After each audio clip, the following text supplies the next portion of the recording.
Hello and a warm welcome. You're watching Business at 9 with me, Jude Sant. Let's take a look at our top story first. Union Minister Ashwini Vaishnav has emphasized the importance of building a stronger Swadeshi supply chain, urging the industry to increasingly use domestically manufactured components and sub-components. In fact, Mr. Vaishnav said that India's domestic supply chain and manufacturing quality remain some of the best out there.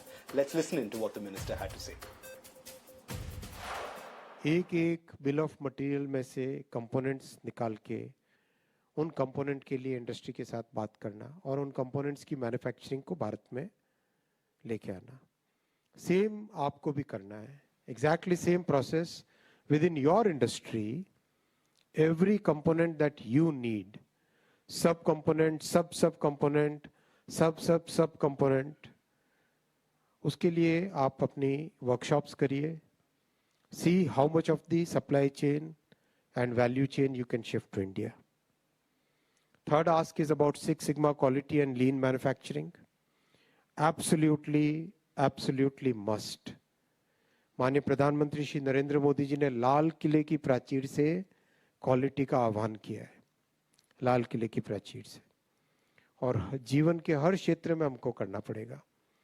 और specially electronics manufacturing में component manufacturing mein, this is something that has to be done. There is absolutely no way out of it. Meanwhile, the government's push to expand electronics manufacturing in India has received another major boost under the ECM scheme.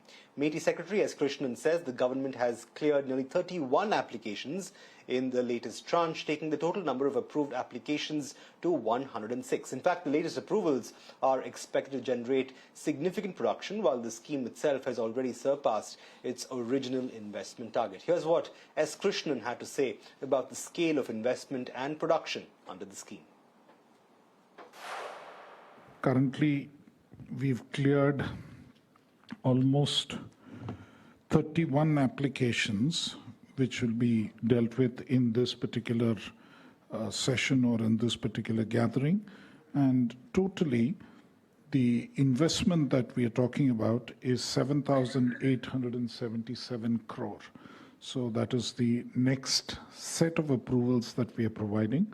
And the interesting part of what is happening this time around is the wide variation of the kind of sectors which are getting covered, the specific groups of products which are getting covered, starting from capital goods, the camera module, display module, anode material, enclosures, connectors, transducers, rare earth permanent magnets, which is again something which is extremely significant, acetylene black, optical transceivers, speakers and microphones, relays, hermetic terminals, electrolyte additives, antenna, metallized films for capacitors, coils, filters, capacitors, metal shielding covers, and an enhanced investment in the copper-clad laminates, which had already been previously cleared. And staying with our coverage of the ECM scheme, let's go across to my colleague Mitali, who takes us through some of the stocks and companies in focus after those ECMS approvals. Listen in. Right, so India is stepping up its push to build a domestic electronics component ecosystem, and on the base of that, the government has cleared 31 applications under the electronics component manufacturing system scheme, involving an investment of nearly 7,877 odd crore rupees. Now, according to the IT Secretary S. Krishnan, these projects across 10 states are expected to generate nearly 82,300 odd crore rupees in production and create jobs of nearly 10,000 in numbers. For investors, here are some key names to keep the stocks on your radar. Jyoti CNC, which has an approved project of 1,021 odd crore rupees in capital goods, while PCBL is another one. PCBL Chemical, it is said to invest 329 crore rupees. Acuitas Chemical, it is another one which has been approved. Its application has been approved with an investment of nearly 119 odd crore rupees, while Sirma SGS has a approval of 60 crores of investments, and also Centum Electronics. It has a 54 crore project approvals for transducers. Now, these companies could be worth tracking based on the approvals of these projects that they have received. Also, the bigger picture, it's quite significant. With the latest tranche, total ECMS approvals have reached 106 applications covering around 30 product categories across 15 states, and cumulative approved investment has now added to up to 69,548 crore rupees, surpassing the scheme's original target of nearly 59,350 crore rupees. Now, the key takeaway from all of this that India is moving beyond electronics assembly now towards a manufacturing critical components, a structural shift that investors should keep on radar for sure.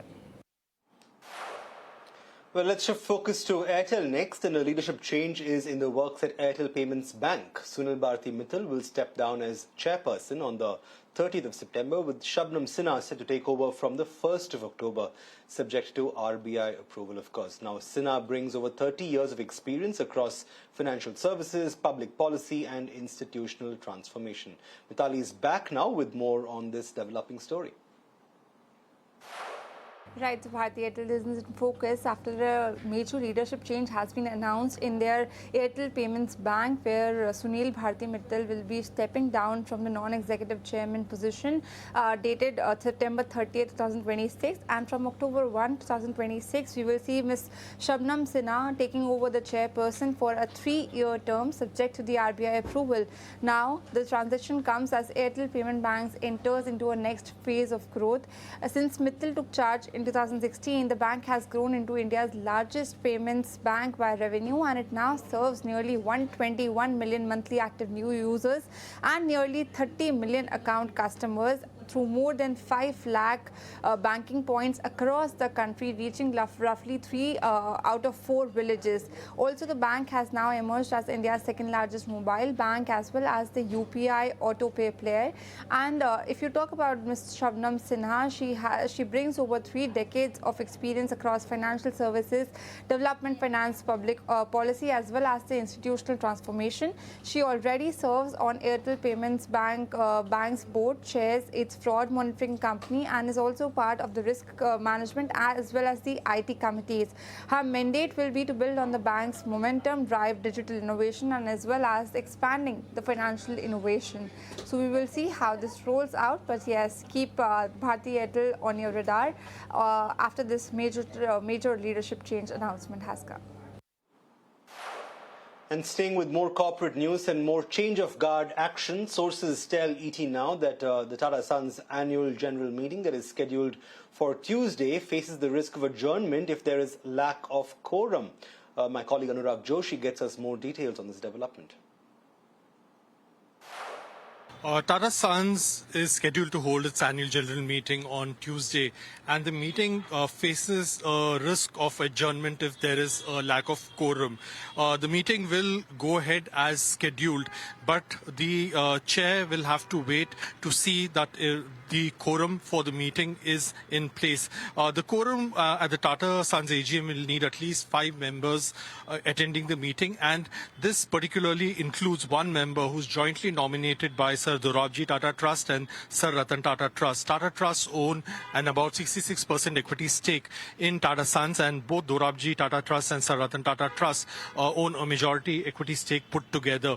The Sir Ratan Tata Trust currently has to abide by restrictions that were imposed on this trust by the Charity Commissioner Mumbai in May, and these restrictions barred SRTT from holding meetings and taking key decisions, and this limitation restricts SRTT from holding a meeting to agree on a representative at the Tata Sons AGM, and that becomes the point for the risk to arise that the quorum is not met if Sir Ratan Tata Trust and Sir Dorabji Tata Trust are not able to nominate a member for the meeting. One of the key resolution at the meeting will be the reappointment of N. Chandrasekaran as a director of Tata Sons. On August 12, N. Chandrasekaran announced his decision not to seek a reappointment as the chairman of Tata Sons when his current term comes to an end in February 2027. Well, let's slightly change track and take a look at how markets fared today. The Nifty closed below the 24,300 mark, even as broader markets outperformed. Metals and realty stocks lent support, while IT, healthcare and durables made corrections. Now, HCL Tech and Infosys were the top losers on the Nifty today. Meanwhile, SEBI Chairman Tuhin Kanta Pandey has said that the CAS, which is the closed auction system, is in fact here to stay. Now, these, of course, provided the issues around its implementation are resolved. Now, the chairman termed CAS as a major structural reform as well. Let's listen in to what he had to say. We are actually analyzing those issues, and will soon come to a view on the matter.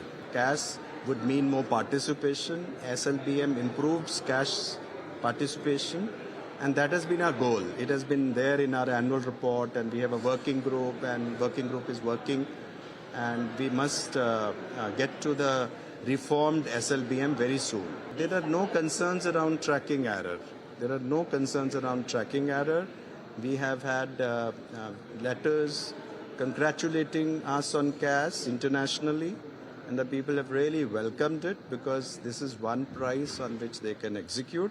At the moment, I would say that the PMS had a issue that actually the securities, they belong to the investor in the PMS system. In case of mutual funds, this is not an issue because it is based on the NAV.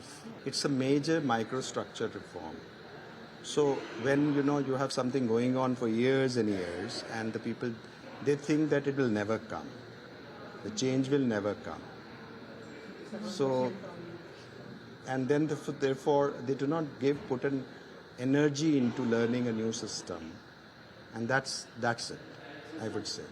But there are some initial teething problems whenever you have a major things, because the people tend to believe that it will be postponed, it will not be implemented. Shifting focus to banking next, public sector banks are all set to see some major reforms. In fact, while addressing the PSB Confluence 2026, Finance Minister Nirmala Sitharaman revealed that the government would in fact set up a high-powered committee for banking sector reforms. Let's listen into what the FM had to say. We expect the announcement on the high-powered committee to look into banking for Vikasit Bharat.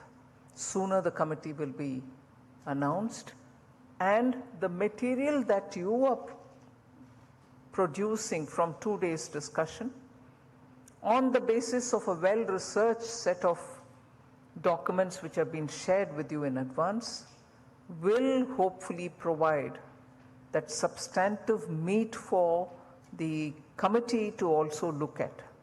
So the committee would probably have that material before them, even as they deliberate. And even as they deliberate, to give us their thoughts and also the recommendations which will help us to clearly understand where the committee wants India to go towards Vikasit Bharat, and in that, the role of banks. Meanwhile, my colleague Prakash brings us a roundup of all that happened on day one of PSB Manthan and what to expect on day two. Listen in. Well, day one of the PSP Manthan concludes after wider deliberations on various issues such as deposit mobilization, banking for youth, supporting the investment cycle and global capability centers. In fact, the finance minister, while addressing the gathering, has clearly outlined the role of PSPs in the nation building. In fact, the finance minister has mentioned that this is the opportune time for next set of banking reforms, as we have historically low levels of NPAs at this point in time. In addition to that, the recommendations or the outcomes of these deliberations will be put up before the proposed high-powered committee on banking reforms. The committee is likely to be announced very soon. In fact, these recommendations will help the committee going forward. In addition to that, the finance minister has also mentioned that the future of banking must reflect the aspirations of India's youth, between 9% of India's population between 15 and 29 years of age. Along with that, while setting the context, the DFS Secretary has also mentioned that that PSBs will have to play a greater role in economic activities amid geopolitical uncertainties, and of course, focus should be provided on deposit mobilization as it will be very crucial when it comes to sustainable credit growth going ahead.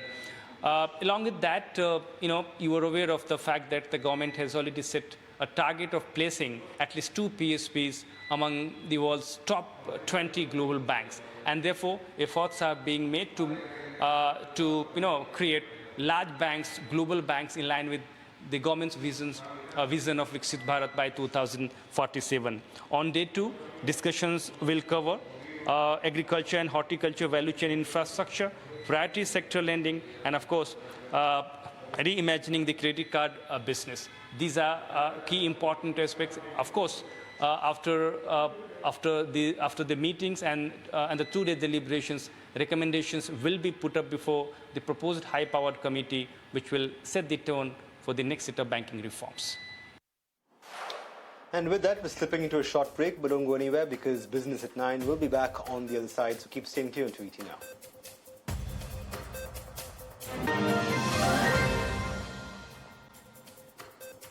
Welcome back. You're watching Business at 9 with me, Jude Sanith. Moving on to some geopolitical action next. The US-Iran standoff over the Strait of Hormuz has taken a dramatic turn, with President Donald Trump threatening to bomb Oman, even as the Gulf nation continues talks with Tehran to reopen the strategic waterway. In fact, Trump said that the US could take military action if Oman gets in the way, and told Iran to, quote-unquote, raise the white flag of surrender. This even as the 60-day ceasefire window with Iran expires without a formal deal. Now, Iran, remember, continues to deny direct negotiations with Washington, while Trump, on the other hand, claims that informal talks are taking place with Iran's Revolutionary Guard.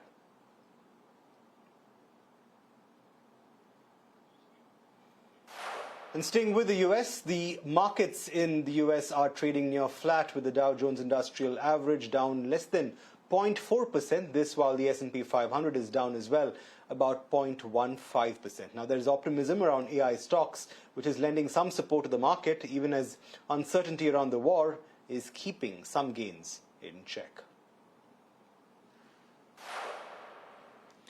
But there's another major development in US geopolitical ties. In fact, this is unfolding in West Asia, even as US President Donald Trump has welcomed the Saudi, Turkey and Pakistan defense agreement, calling it a big, bold first step. My colleague Srinjoy is here with more. US President Donald Trump has had kind words to say about the Islamic NATO, or at least the so-called Islamic NATO, which comprises Pakistan, Turkey, and Saudi Arabia. Now, he has said that this will lead to a more stable Middle East. We have to see whether that happens or not, the Middle East being as unstable as it is. But there are really questions that have to be asked about this. Because in the case of NATO or the NATO countries, the attack on one NATO country is seen as an attack on all NATO countries, which means if, say, one of the small Baltic countries is attacked, then it means, theoretically at least, all NATO countries, including the United States, goes and defends that country concerned. So, is that going to be the case with this alliance? For instance, the Saudi Arabians have been attacked several times by Iran. Their missiles and drones have hit even a refinery in Saudi Arabia. There have been several cases of major attacks on Saudi Arabia by Iran. Of those 6,000 attacks on the Gulf countries, of course, the most have been on UAE and then the others. But Saudi Arabia has faced a significant number of attacks. Does that mean that Iran will be attacked by Pakistan? Pakistan and Iran are... And shifting focus to some national action next, the Ranchi protests in Jharkhand against an alleged Irregularities surrounding recruitment exams in the state have now taken a new turn, with Congress President Rahul Gandhi writing to Chief Minister Hemant Soren asking him to personally go and meet students who have been protesting. My colleague Dave Kotak filed this report. With no end to the resolution as far as Jharkhand protest is concerned, we are right outside the state guest house where you can see today the fourth round of talks are likely to happen. The security presence has been increased. However, the meeting which was originally scheduled to start at 2 p.m. has been considerably delayed. The students have been asked to hold on and come at a later time. The student-led delegation comprising of 10 members along with the other representatives and chief spokespersons, Ravindra Paswan as well as Piyush, are expected to come at this place right behind me, and the meeting is going to happen with the government-led delegation including Minister Sudivya Kumar Sonu. About 3 ministers are expected out here, and we are on Ranchi University Road, and right behind where this meeting is expected to take place, the government as well as the student protesters are hoping for a breakthrough today. And with that, it's a wrap on Business at 9. Thanks so much for watching, but the news and updates continue in the channel, so keep watching ET Now.